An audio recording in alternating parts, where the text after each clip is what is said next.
Berawal di sebuah kota antah berantah bernama Mahador di Asia Tenggara, kita akan diperlihatkan seorang pria Korea Selatan bernama Zo. Dia terlihat sedang mendatangi rumah bordir setempat untuk bermain dengan seorang penghibur bernama Kim Sorin dari Korea Utara. 옷 입어요. Alih-alih mengharapkan adegan yang kalian harapkan, ternyata si Jo mempunyai tujuan yang lain di tempat tersebut. Baru kita ketahui, Zo ternyata adalah mata-mata Korea Selatan, sementara si Sorin adalah sebagai informannya. Saat itu juga, Jo menyiarkan langsung kesaksian Sorin pada administrator bernama Jung dan asisten manajer yang bernama Lim.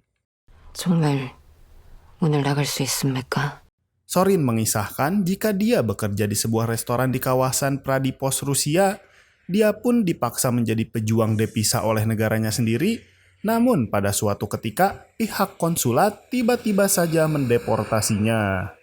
Akan tetapi, naas bagi Sorin karena alih-alih dipulangkan ke negaranya, Sorin justru dipaksa menjadi wanita penghibur ke berbagai negara sampai akhirnya terdampar di kota Mahador. 나한테 삥두 같은 주사까지 막 나대고. Jung pun kemudian memerintahkan Zo untuk meng-cross-check informasi lebih dalam lagi tentang penggunaan narkotika dari cerita Sorin tersebut. Namun, Jo meyakini jika Sorin adalah korban dari kasus yang lebih besar lagi, yakni perdagangan manusia. Sementara Sorin yang sudah muak dengan semuanya, bersikeras ingin pulang ke negaranya di malam itu juga.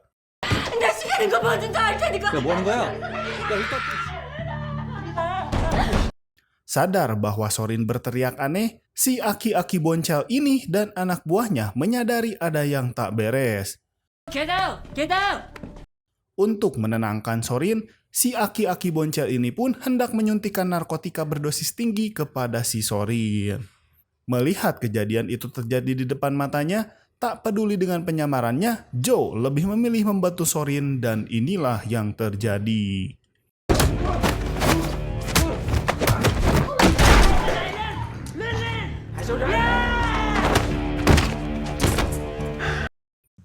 Setelah itu, Jo pun membawanya ke safe house atau rumah aman Korea Selatan yang ada di negara itu. Jung dan Lim pun sebisa mungkin untuk menyelamatkan Sorin, akan tetapi takdir pun berkata lain. 뭔 소리야? 안 돼. 잠깐만. Jo pun sangat menyesali kematian Sorin, tak bisa memenuhi janjinya untuk memulangkan Sorin ke pelukan keluarganya. Namun rekannya pun berkata bahwa Jo harus terbiasa dengan kejadian seperti itu karena baginya informan hanyalah alat informasi bagi orang-orang seperti mereka.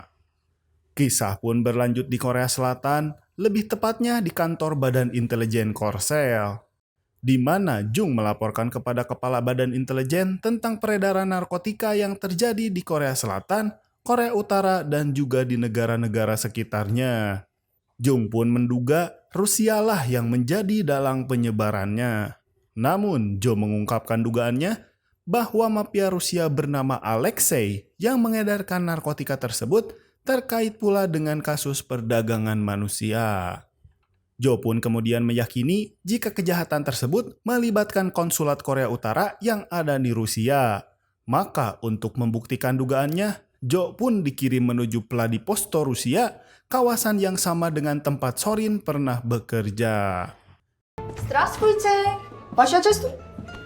Setibanya di kota tersebut, Jo langsung mendatangi restoran di mana Sorin pernah bekerja dan berpura-pura bertemu untuk bisnis dengan kenalannya di kota tersebut. Kedatangan Jo pun disambut oleh wanita asal Korea Utara bernama Cha Sun-hwa. 사업 성공하실 수 있도록 가열차게 접대 올리겠습니다. 5 bulan kemudian di perbatasan Rusia, terlihat seorang pria tengah membantu wanita Korea Utara untuk kabur dari negerinya. Namun ternyata pria ini adalah seorang calo yang menjual gadis-gadis tersebut pada mafia Alexei yang saat salah satu wanita berusaha untuk melarikan diri, Alexei pun memperlihatkan kekejamannya.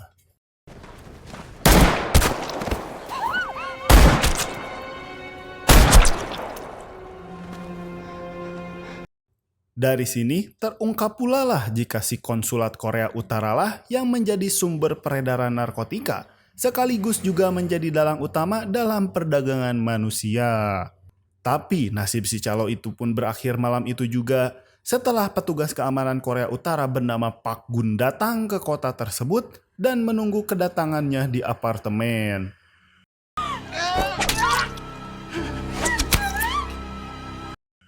Si calo itu kemudian digiring ke kantor konsulat Korea Utara di Vladivostok, Rusia, tempat konsulat Hwang Chi-sung bersama anak buahnya langsung menginterogasinya.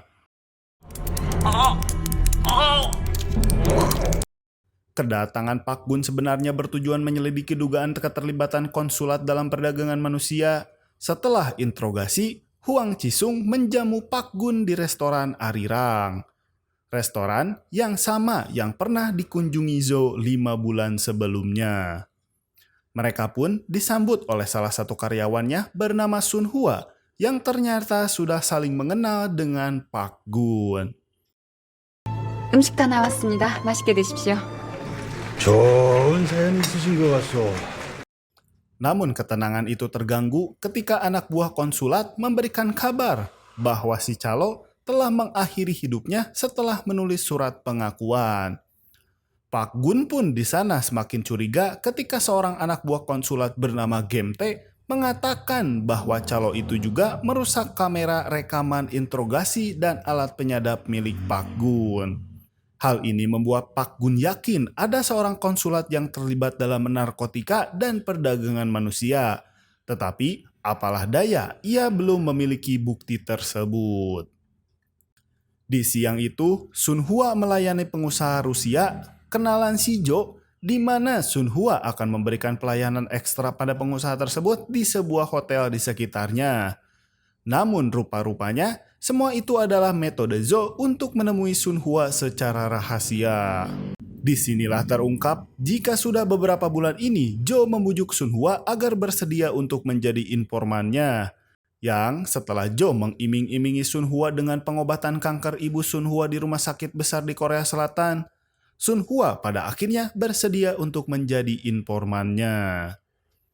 Sun Hwa pun memberikan kesaksian pertamanya dengan peredaran narkotika di restoran tempatnya bekerja, di mana si manajer restoran ini memerintahkan para pelayan restoran untuk menyebarkan narkotika tersebut pada pelanggannya. 손님을 받을 때 손님 모르게 타먹인단 말입니다. Sun Hwa pun mengungkapkan pula kekhawatirannya soal pertemuannya yang tak terduga di restoran dengan kenalan lamanya yang tak lain adalah si Pak Gun. Jo menilai jika tak ada bukti yang cukup kuat untuk keterangan Sun Hwa ini yang bisa menghubungkan keterlibatan antara konsulat Korea Utara, mafia Rusia, dan juga restoran di mana Sun Hwa bekerja. Namun hal tersebut terbantahkan tatkala Sun Hwa mengisahkan jika ternyata sekitar 5 bulan lalu ada seorang rekan kerjanya yang tiba-tiba dideportasi untuk kembali ke Korea Utara. Karena rekannya tersebut dicurigai berniat untuk membelot dari negerinya. Namun sampai saat ini rekan kerja si Sun Hwa ini tak ada kabar beritanya. Jo pun dibuat terkejut tatkala mendengar Sun Hwa menyebut nama rekan kerjanya tersebut yang tak lain dia adalah si Sorin. 김수랭입니다. Di tempat lain, pertemuannya dengan Sun Hwa membuat Pak Gun ragu untuk menuliskan laporan atas pengawasannya pada si konsulat. Karena rupa-rupanya Sun Hwa adalah mantan kekasihnya.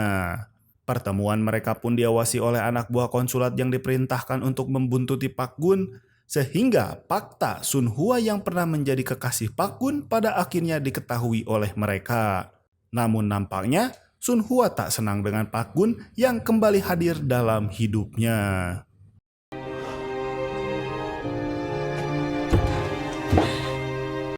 Dan untuk memastikan sejauh apa Sun Hwa terlibat dalam semua ini, maka si konsulat memerintahkan Gemte untuk menelusuri jejak Sun Hwa di hari tersebut.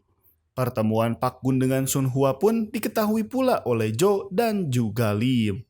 Namun mereka tak bisa menemukan identitas Pak Gun Saat melihat anak buah si konsulat mengawasi Pak Gun dan mantan kekasihnya ini, Jo khawatir jika Sun Hua kini dalam bahaya. Namun Lim mengingatkan agar Jo tak terlalu jauh melibatkan emosinya dalam tugasnya tersebut. Setiap dolar yang didapatkannya, Sun Hua ternyata selalu menyembunyikan uangnya di dalam pembalut seperti ini. Si manajer mengira jika Sun Hua menjalin hubungan rahasia dengan si pengusaha Rusia. Meski demikian, si manajer menyarankan agar Sun Hua kabur saja bersama pengusaha Rusia tersebut, berharap jika pegawai terbaik di restorannya ini mendapatkan kehidupan yang lebih baik.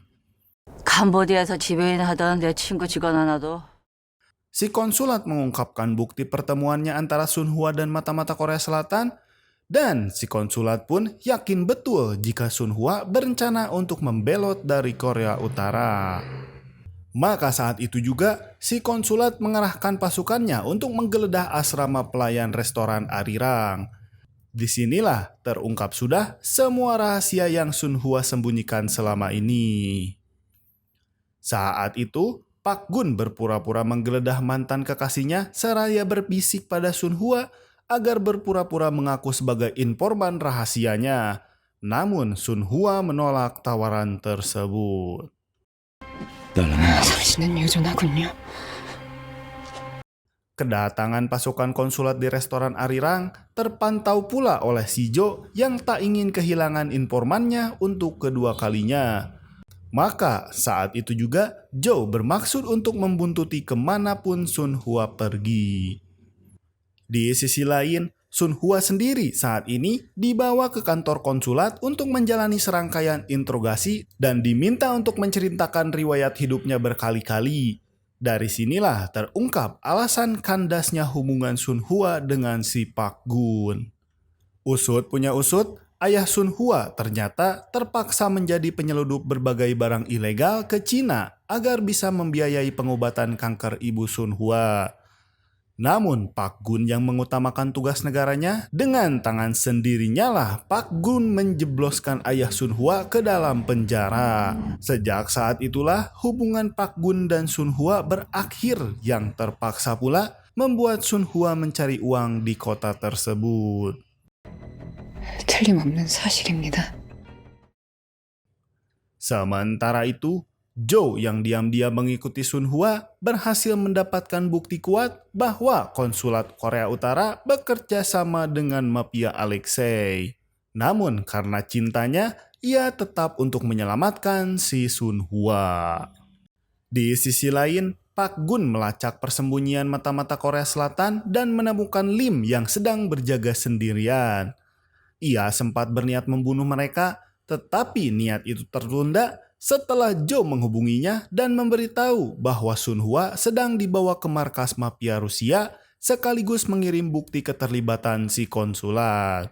Saat itu, konsulat sendiri berada di restoran Arirang dan ternyata selama ini memaksa manajer restoran untuk mengedarkan narkotika kepada para pelanggan.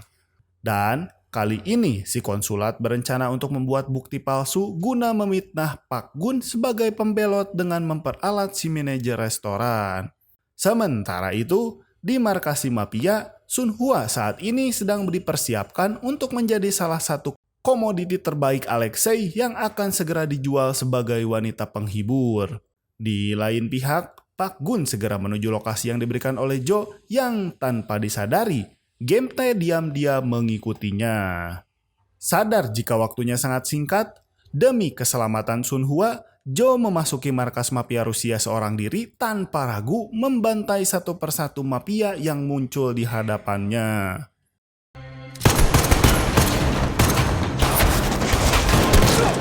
가드로유 돌까지 또 프리비질래. Sementara di luar sana, Pak Gun sendiri terlibat aksi kejar-kejaran dan saling tukar tembakan dengan si Gemte yang terus saja mencoba untuk menghentikannya. Hingga akhirnya, Pak Gun berhasil menghabisi si Gemte tepat saat tiba di markas Alexei.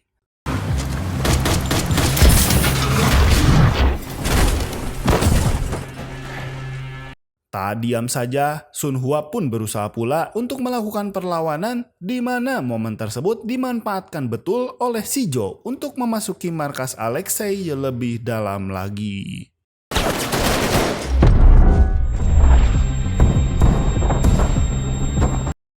Hingga akhirnya disinilah Jo melihat keberadaan Sun Hua dan wanita-wanita lain yang menjadi korban dalam perdagangan manusia.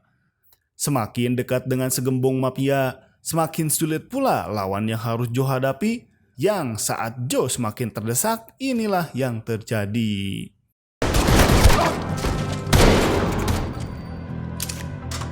Ya, ternyata si Pak Gun datang di waktu yang tepat. Sempat terjadi aksi saling tuding antara pihak yang memiliki sejarah panjang permusuhan ini.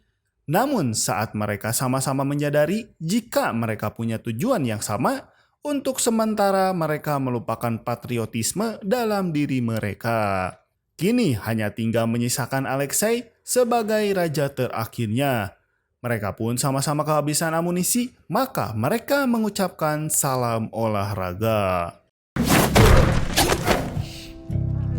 Sang raja terakhir pun sama sekali tak bisa diremehkan, di mana Alexei memperlihatkan kemampuan fisik yang sangat luar biasa.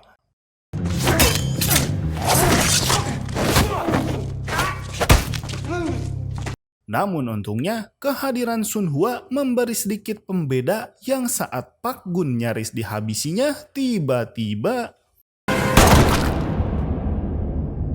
si Jo pun menembak kepala Alexei dan menewaskannya seketika. Kemudian Jo dan Pak Gun memandu Sun Hua beserta korban lain untuk keluar dari tempat tersebut. Namun semuanya tak mudah karena si konsulat dan pasukannya sudah menunggu di luar sana. Sungguh sangat kejam si konsulat tersebut karena dia terlihat sangat menikmatinya tatkala merenggut nyawa-nyawa wanita ini, yang saat Pak Gun dan Jo tak bisa berbuat banyak, tibalah Lim di tempat yang sama. Mengetahui jika kini hanya menyisakan si konsulat saja, Jo memberi aba-aba untuk mengepung si konsulat dari berbagai penjuru. Namun tepat saat itu si konsulat mengincar wanita-wanita ini sehingga Jo terpaksa memasang badan untuk mereka. Merasa tak ada jalan lain, Pak Gun pun sengaja mengekspos keberadaannya. Namun Lim yang berdiri tepat di antara Pak Gun dan si konsulat justru mengira jika Pak Gun hendak menembaknya. Kepalang tanggung dengan luka tembak di area vitalnya, maka Pak Gun memberikan tanda pada Jo bahwa dia akan mengorbankan dirinya. Sempat Jo dan Sun Hua menghentikannya, namun Pak Gun bersikeras untuk melakukannya agar Sun Hua segera ada di tempat yang aman. Melihat mantan kekasihnya yang masih dicintainya berjalan mendekat ke arahnya, lantas Pak Gun pun membisikkan sebuah amanat pada Jo di jelang hembusan napas terakhirnya. Hingga akhirnya Pak Gun pun berakhir tak berdaya tepat di pelukan Sun Hua. Setelah semuanya berakhir dan kedua rekannya kembali ke negerinya, di mana para petinggi habis-habisan menekan si Jo. Namun kedua rekannya ini memberikan pembelaan untuk Jo. Pada akhirnya, Ibu Sun Hua sendiri tewas di perjalanan menuju Korea Selatan karena kanker yang diidapnya. Di mana hal tersebut membuat Sun Hua memutuskan untuk memulai hidup barunya di negeri Jepang. 다시 시작하고 싶습니다. Lim pun bertanya pada Jo akan apa yang dibisikkan oleh Pak Gun di jelang kematiannya, yang padahal atas permintaan Pak Gun lah Sun Hua pada akhirnya dilarikan ke negeri Jepang sebagai wasiat dan impiannya. Jo pun mengungkapkan pula amanat terakhir dari Pak Gun pada Lim, di mana Pak Gun berkata, "Subreklah sinema kilat demi kemajuan kita bersama." Sebuah amanat yang harus segera dilaksanakan kita semua, dan film pun berakhir.